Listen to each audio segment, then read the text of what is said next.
হাসির রাজা জ্ঞানের রাজা রসিক রাজা গোপাল ভাঁড় হাসির রাজা জ্ঞানের রাজা রসিক রাজা গোপাল ভাঁড় হালার পর হালায় আইছে। গোপাল রোজ রোজ তুমি এই রাত সময় দেরি করিয়াও কিচ্ছু কই না, তার আজ কেন দেরি হয়েছে হেঁটে কও।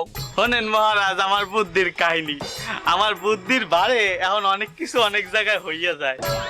কালকে রাইতে ঘুমাইছি, ঘুমের ঘরে স্বপ্নে দেখি আমি ছোট করে গেছি, ছোটটা করতে ছোট করে গেছি করছি, কিন্তু বেন্যাকালে ঘুম দুইটা দিয়ে ওটা বিছনা হইয়া গেছে।